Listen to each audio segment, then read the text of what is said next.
Hi there. Hi, I'm Jen Rice, and I wanted to pop in here today and just share a little bit. I've been having some conversations with a few friends of mine who have experienced traumatic brain injury, and I think the more I've been studying it, I'll give you a little bit of backstory on that in a minute, but really the point of this video is to talk about how traumatic brain injury is not a brief event. A lot of times it's said like, oh, you have a concussion, we'll watch you for a few nights and, and it's over.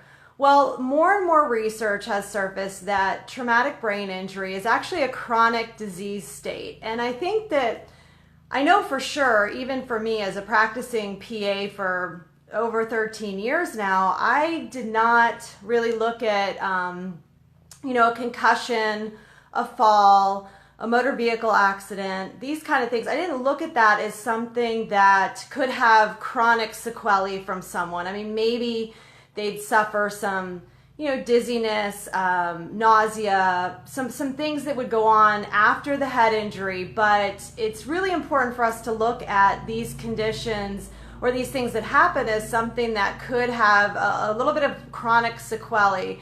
And the reason to do that is so that we're aware, maybe doing a few extra things as precautions and also keeping an eye out for, just changes within ourselves or a family member. So real quick, I'm just going to say that, I'm going to turn because it's going to get noisy here in a second.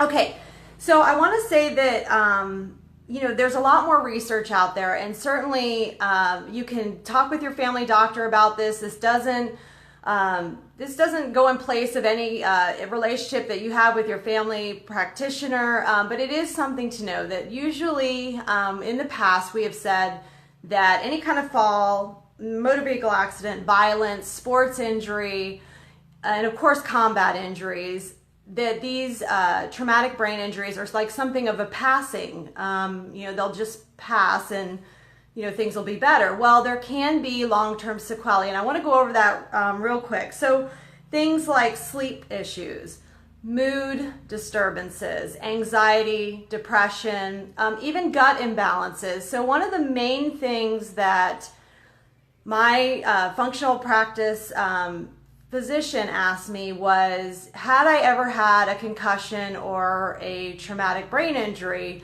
And I said, well, yeah, I've had like 3 concussions. And she said, oh, well, that could be at the root of some of your gut issues. So I had been seeing her for, a severe heartburn that I was trying to get rid of. This was a little over a year ago. And I've since been able to get rid of that through diet and a lot of lifestyle changes.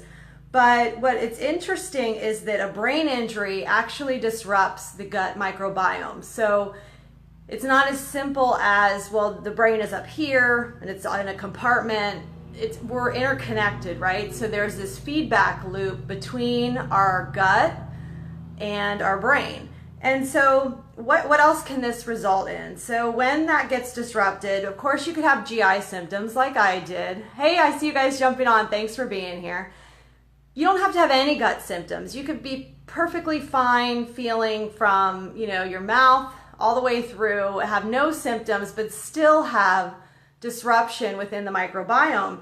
And what this disruption causes is a systemic inflammation. So think about like the gut being disrupted, but not really showing itself where it is, but coming out in other places. So maybe that's in arthritis or autoimmune conditions, but we're talking systemic inflammation from that disruption. And then of course, disimmunity, which is a lower immune system, an immune system that's not catching as many things as it should, that's just not kind of firing on all cylinders. So a head injury in and of itself, and like I mentioned before, can be through any sort of mechanism. My head injuries some were really random and silly, like I hit my head on a light in the exam room. I mean, like really knocked it.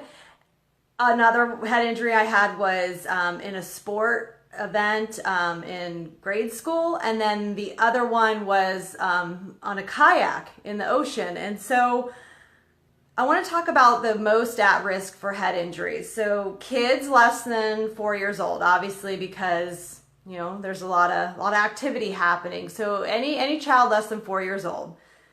Young adults 15 to 24. I know that I think I got 2 of my concussions in that age range. And then adults greater than 60 years old. So I kind of forgot about this whole group of people that could be potential head injury, could suffer a head injury, because when you're over 60, and things can happen. I mean, maybe you're doing more things than you should. Maybe you're, taking on different activities, and the main thing is falls and, of course, motor vehicle accidents and that kind of thing. So adults over 60, and then males seem to have more head injuries than females. So I want to talk for just a second about what can we do about it. What are some dietary approaches? Definitely, if you've had a head injury, I think keeping the dialogue open with either your primary care provider. If you're seeing neurology, great. If you're not, it might be worth kind of talking that through, because even the articles that I read, there was actually a study published by the Department of Neurology in Galveston, Texas. It was authored by the Woody, I want to get this right, so that's why I'm reading it, the Woody Center for Traumatic Brain and Spinal Cord Injury. And they stated for sure that it's being treated like a brief event, but it should be a chronic disease.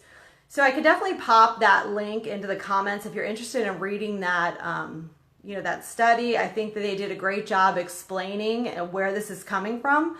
So the one thing we want to talk about is, prevention, of course. Supplement wise, what are we thinking? Well, there's something called branch chain amino acids, BCAA. This comes in different forms. It's certainly something you'd want to probably talk with either a functional medicine provider or do some research. I wouldn't just start taking things.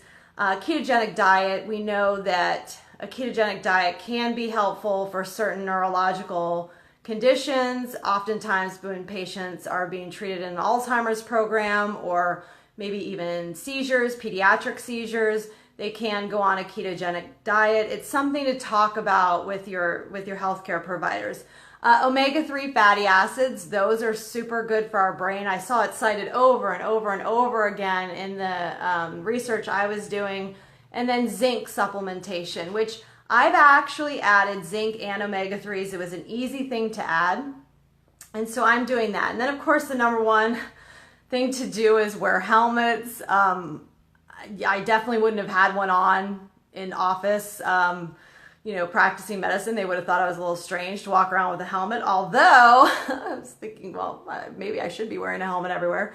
But in all seriousness, we want to do the things that make sense. I've been riding my bike lately, and I just started riding a couple weeks ago, and I wasn't wearing a helmet, and I thought, because I'm not really riding fast. In fact, Dennis teases me and says I'm a recreational rider because I'm not super serious out there or whatever, but I put a helmet on last night and got my helmet all dusted off, and I'm going to wear it, and there's no reason not to wear a helmet on a bicycle, right?